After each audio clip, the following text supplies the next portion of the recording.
ಕನ್ನಡ ರೋಮಾಂಚನವಿ ಕನ್ನಡ ಪೂಜಿಸು ವಂದಿಸು ಧ್ಯಾನಿಸು ಈ ಕನ್ನಡ ಮಣ್ಣನ್ನು ಮರಿಬೇಡ ಓ ಅಭಿಮಾನಿ ಓ ಅಭಿಮಾನಿ.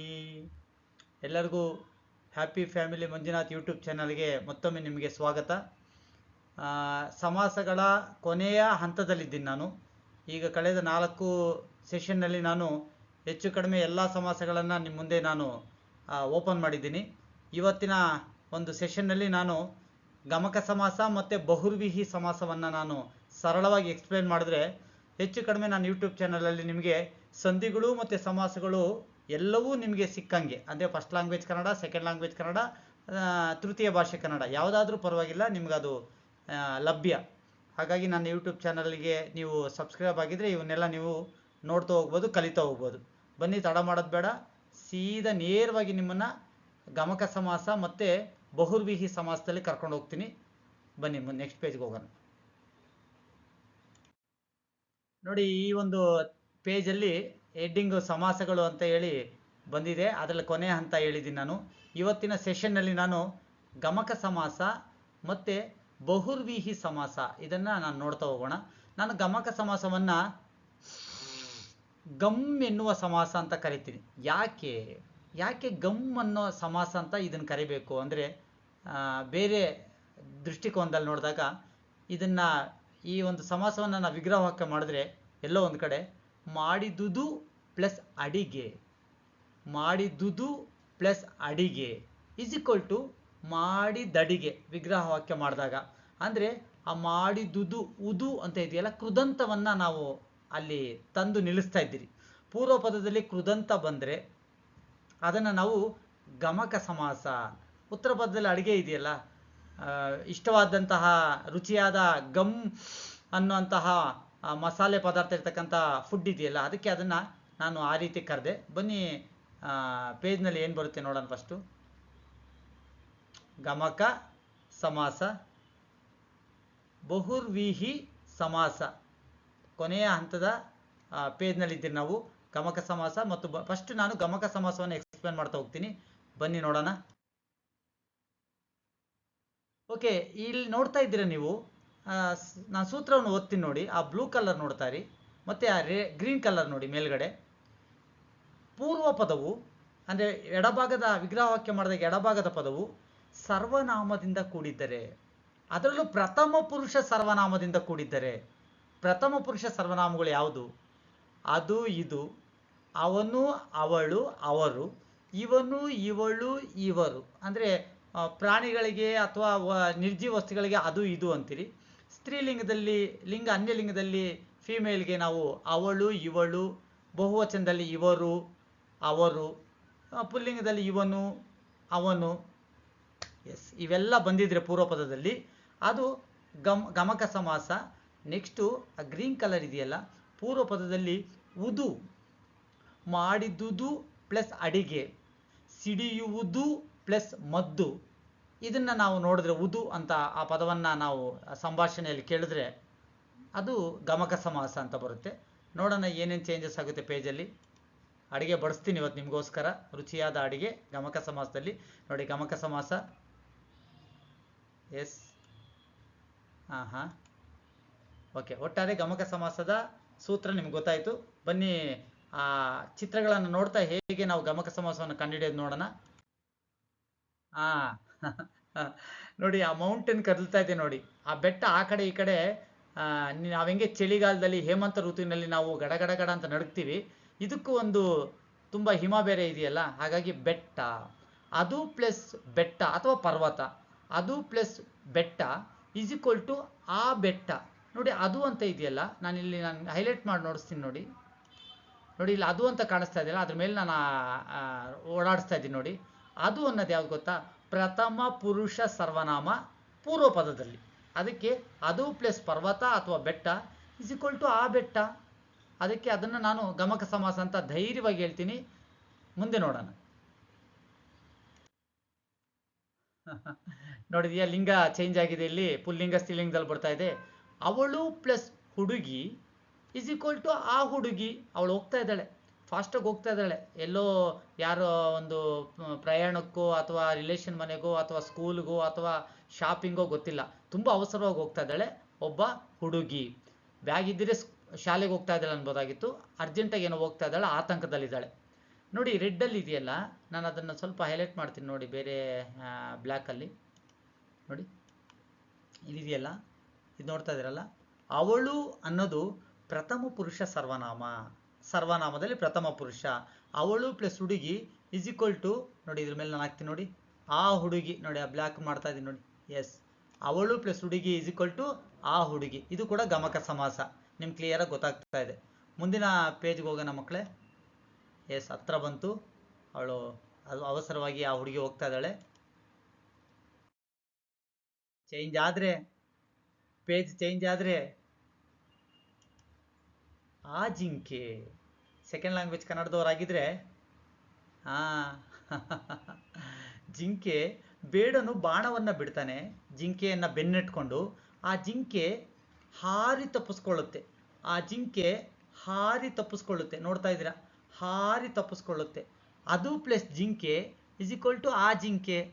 ಏನು ಪೂರ್ವ ಪದದಲ್ಲಿ ಅದು ಇದು ಅವನು ಅವಳು ಇವನು ಇವಳು ಅನ್ನೋ ಪದ, ಮತ್ತು ಅದು ಪ್ಲಸ್ ಬೆಟ್ಟ, ಅದು ಪ್ಲಸ್ ಲೇಖನಿ, ಅದು ಪ್ಲಸ್ ಮೊಬೈಲು, ಅದು ಪ್ಲಸ್ ಹುಲಿ, ಇದು ಪ್ಲಸ್ ನಾಯಿ, ಇವರು ಪ್ಲಸ್ ನಾಯಕರು, ಈ ನಾಯಕರು, ಈ ಥರ ಏನು ಬೇಕಾದರೂ ಬರ್ಬೋದು. ನೋಡೋಣ, ಅದು ಪ್ಲಸ್ ಜಿಂಕೆ ಹಾರ್ತಾ ಇದೆ ನೋಡಿ, ಎಸ್, ಬೇಡನ ಬಾಣದ ಗುರಿಯಿಂದ ಆ ಜಿಂಕೆ, ರೆಡ್ ಕಲರ್ ಇರೋದು, ಹಾರಿ ತಪ್ಪಿಸಿಕೊಂಡಿತು. ನಮಗೆ ಇದೆಲ್ಲ ಏನೇ ಇರಲಿ, ಆ ಜಿಂಕೆ ಇದೆಯಲ್ಲ, ಈ ಕಡೆ ನೋಡ್ತಾ ಇದ್ದೀರಾ, ಅದನ್ನು ನಾನು ಹೈಲೈಟ್ ಮಾಡಿ ನೋಡಿಸ್ತೀನಿ ನೋಡಿ, ನೋಡಿ ಜಿಂಕೆ ಹಾರ್ತಾ ಇದೆ ನೋಡಿ, ನೋಡಿ ಜಿಂಕೆ ಹಾರ್ತಾ ಇದೆಯಲ್ಲ, ಅದು ಪ್ಲಸ್ ಜಿಂಕೆ ಇಸ್ ಈಕ್ವಲ್ ಟು ಆ ಜಿಂಕೆ. ಕ್ಲಿಯರ್ ಆಗಿದೆ ನಿಮಗೆ. ನೆಕ್ಸ್ಟ್ ನೋಡೋಣ. ಓಕೆ,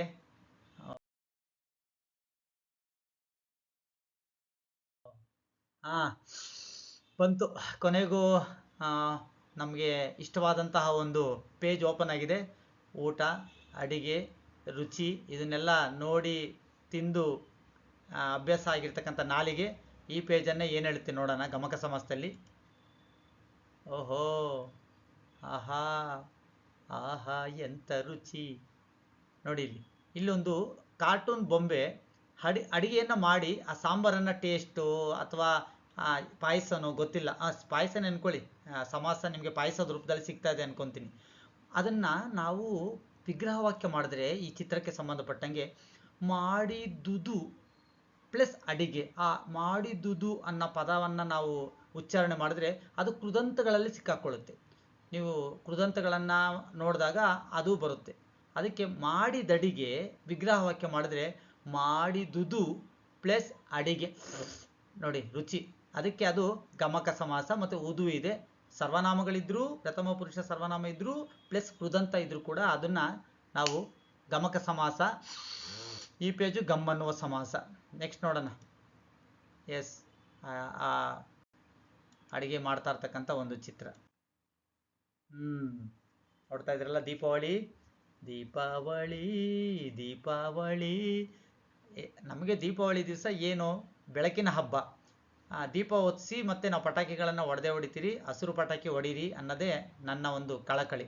ನೋಡೋಣ, ಅಲ್ಲಿ ಚಿತ್ರ ಒಂದು ಬ್ಲಾಸ್ಟ್ ಆಗ್ತಾ ಇದೆ, ಕೆಳಗಡೆ ಢಮಾರ್ ಅಂದಿದೆ, ಮೇಲ್ಗಡೆ ಹೊತ್ತಿಸ್ತಾ ಇದ್ದಾರೆ.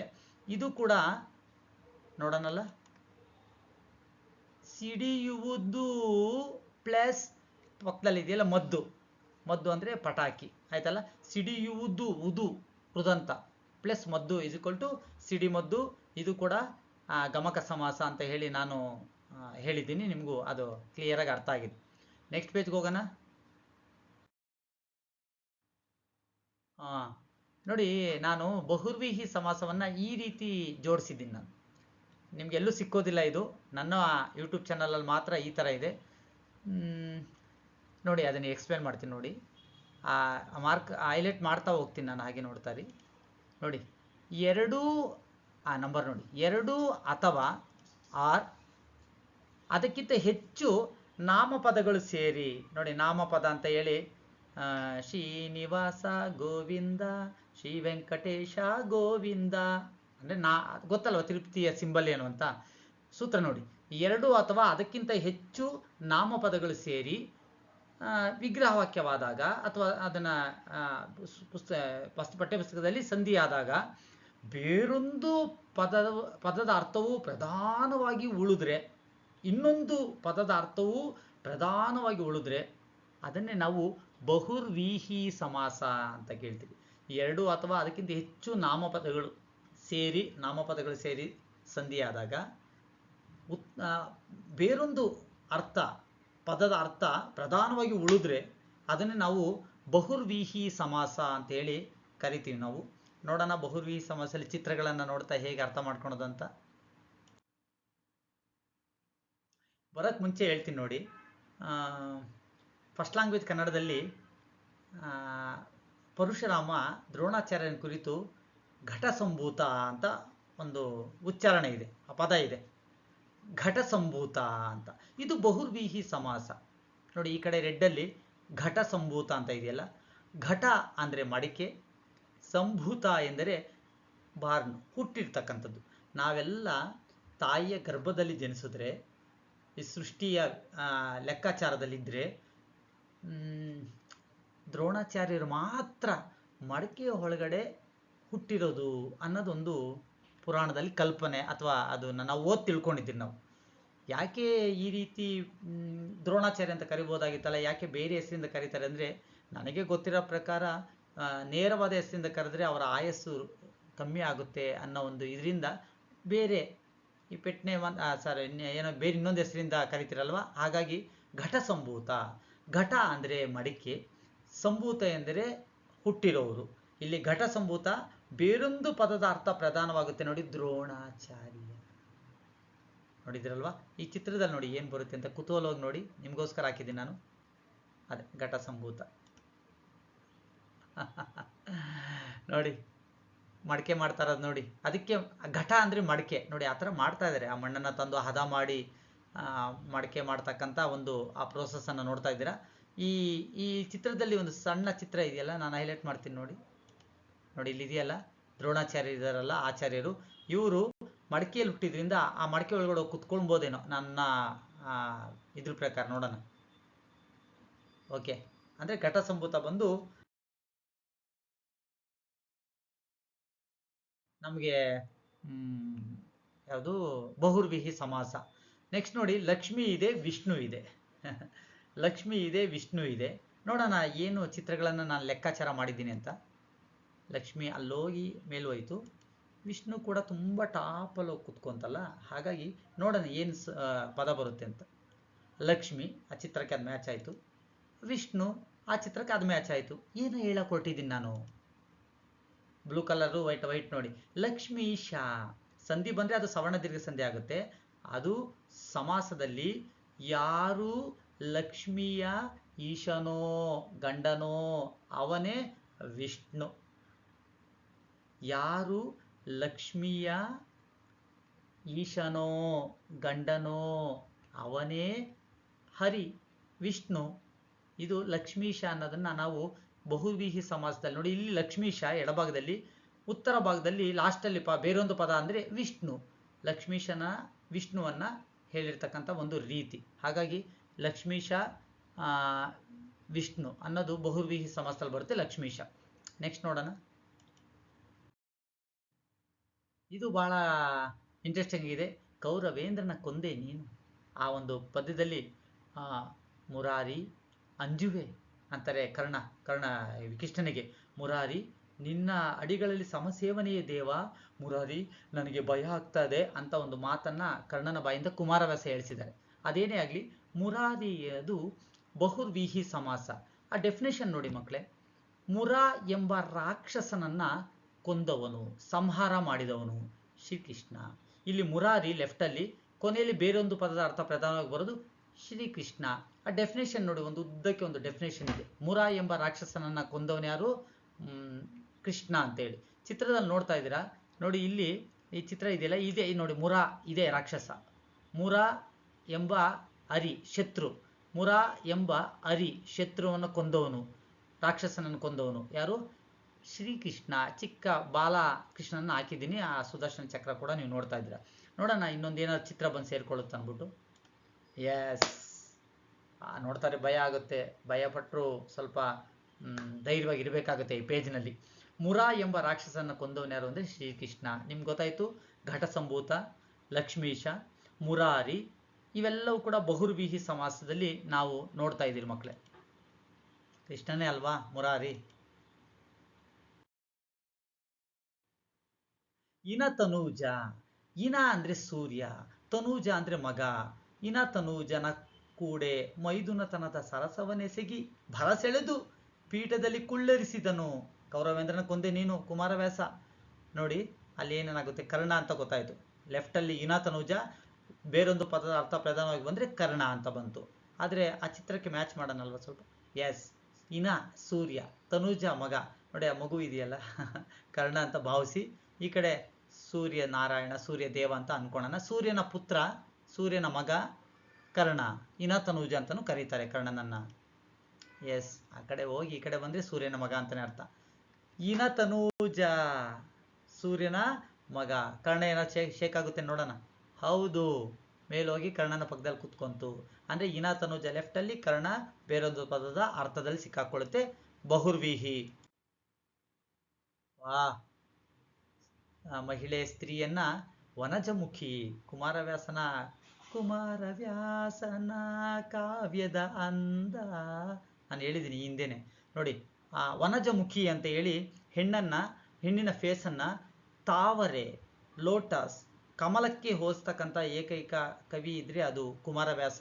ನೋಡಿ ಇಲ್ಲಿ ಆ ಚಿತ್ರದಲ್ಲಿ ಒಬ್ಬ ಹೆಣ್ಣು, ಆಕೆ ಏನು ವ್ಯಾಪಾರಸ್ಥೆ ಇರ್ಬೋದು, ಆದರೆ ಆ ಮುಖದಲ್ಲಿ ಲಕ್ಷಣ, ಆ ಮುಖದಲ್ಲಿ ಕಳೆ, ಆ ಮುಖದಲ್ಲಿ ತೇಜಸ್ಸು, ಆ ಮುಖದಲ್ಲಿ ಕಾಂತಿ, ಆ ಮುಖದಲ್ಲಿ ಸೌಂದರ್ಯ, ಇವನ್ನ ಕವಿಗೆ ವಸ್ತು ಬೇಕಲ್ವಾ. ಒಬ್ಬ ಮಹಿಳೆಯ ಚಿತ್ರವನ್ನ ಗಂಡಸರ ಮುಖವನ್ನ ಹಾಕಿ ಅದನ್ನ ಪೂರೈಸಲಿಲ್ಲ ಆ ಒಂದು ಕವನದ ವೈಶಿಷ್ಟ್ಯವನ್ನ ಅಥವಾ ಅದರ ಅಲಂಕಾರವನ್ನ. ನೋಡೋಣ. ವನಜಮುಖಿ, ವನಜ ತಾವರೆ, ಮುಖ ಫೇಸು. ತಾವರೆ ಅಂತ ಮುಖ ಉಳ್ಳವಳು ಯಾರೋ ಅವಳೇ ಹೆಣ್ಣು, ಸ್ತ್ರೀ, ನಾರಿ. ನೋಡೋಣ ಚಿತ್ರದಲ್ಲಿ.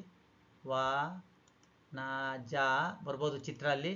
ಮುಖಿ ಆ ಫೇಸ್ ಹೋಯ್ತು ಹೆಣ್ಣಿನ ಫೇಸ್ ಹತ್ರ. ಎಸ್, ನೋಡಿದ್ಯಲ್ಲ, ವನಜ ಮುಖಿ. ನೋಡು, ಮುಖ ಬೇರೆ ಅಲ್ಲ ವನಜ. ರೂಪಕಲಂಕಾರ. ಹತ್ರ ಇರೋದು ಉಪಮೇಯ, ದೂರ ಇರೋದು ಉಪಮಾನ. ಹತ್ರ ಮುಖ ಇದೆ, ದೂರ ಕಮಲ ಇದೆ ಅಂತ ಹೇಳಿ ನಾನು ನನ್ನ ಅಲಂಕಾರದಲ್ಲಿ ಹೇಳಿದ್ದೀನಿ ಹಿಂದಿನ ಯೂಟ್ಯೂಬ್ ಚಾನಲಲ್ಲಿ. ನೋಡಿ, ವನಜಮುಖಿ ಅನ್ನೋದು ಕೂಡ ಅದು ಕೂಡ ಯಾವುದು ಬಹುರ್ವೀಹಿ ಸಮಾಸ.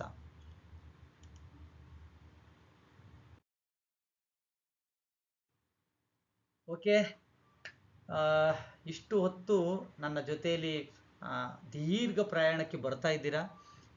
10 ನಿಮಿಷ 12 ನಿಮಿಷಕ್ಕೆ ನಾನು ಕರ್ಕೊಂಡು ಹೋಗ್ತಾ ಇದ್ದೀನಿ. ಒಂದು ಸಂತೋಷ ಏನು ಅಂತಂದರೆ, ನನ್ನ ಈ ವಿಡಿಯೋಸನ್ನು ಮೆಚ್ಚಿ ನನಗೆ ಆಶೀರ್ವಾದ ಮಾಡ್ತಾ ಇದ್ದೀರಾ. ನಾನು ಕೂಡ ನನಗೆ ಗೊತ್ತಿರೋ ಜಾನರಲ್ಲಿ, ನನಗೆ ಗೊತ್ತಿರೋ ದೃಷ್ಟಿಕೋನದಲ್ಲಿ ಹೇಳ್ತಾ ಇದ್ದೀನಿ.